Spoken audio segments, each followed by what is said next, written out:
Guess what? I wrote a freaking script. Are you happy? I'm not. And I will never find it now. I honestly tried to find some information online on this topic, but all I could find was about how great our heroes are and how amazing everything was and what amazing new technologies we developed for this, etc. So, yeah, it just proved what I'm going to say right now. Bernays famously wrote that we are governed by people who mold our minds and suggest our ideas. In the 20th century, the motive was the race between two superpowers. Now the superpowers are infinite.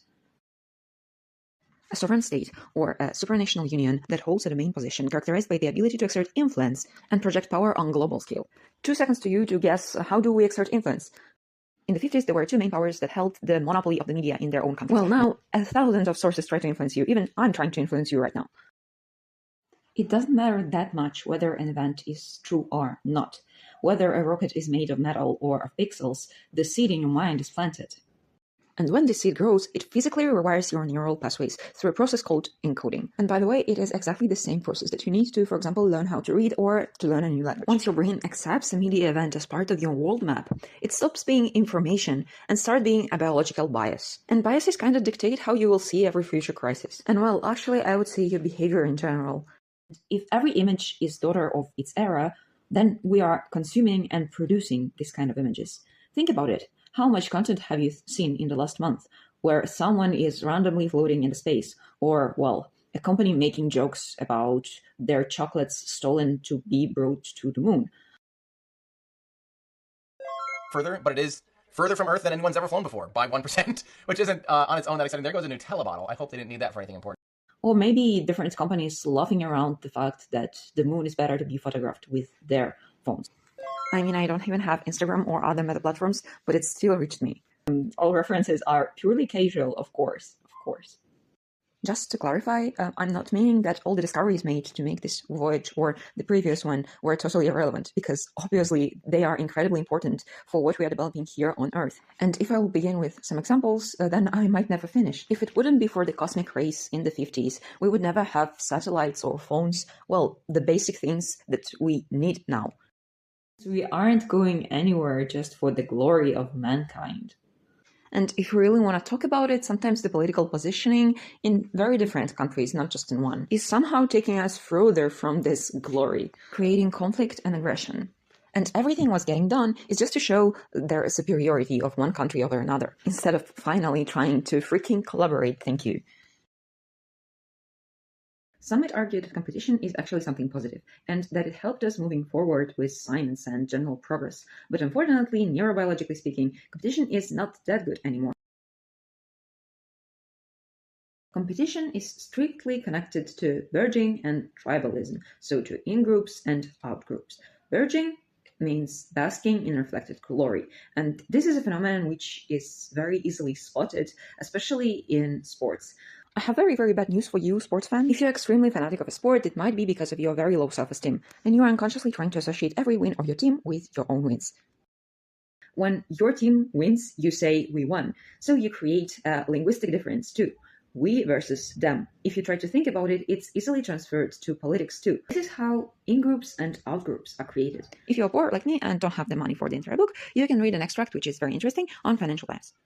And despite, of course, terrible consequences as infrahumanizing people from the outgroup, which is, by default, not the best thing to do, please don't do it, there are also other consequences for your brain. At the moment you are experiencing the excitement for your team or for your country, you are basking in glory and basking in dopamine, which, as you may already know, is not so good for your brain. It's like a sugar rush. At the moment you are ingesting it, it feels like something great. But then, as every other drug, you realize that you need more and more, and once you don't have it, you get more and more depressed. Despite the extreme excitement, in the unfortunate case of success for the other country, even if we are talking about, for example, the space race, where every innovation should be something great for all the countries, right?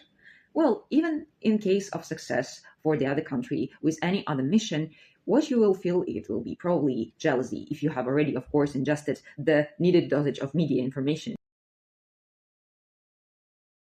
When you feel jealousy, you don't just feel an emotion. Jealousy triggers actual brain centers responsible for pain.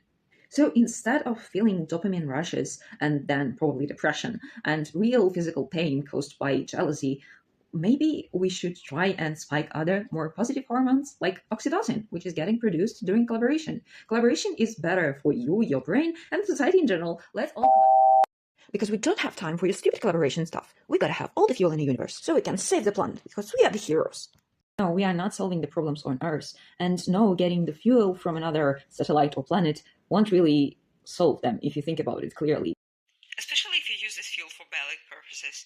Problems on the Earth don't get solved, they get airbrushed.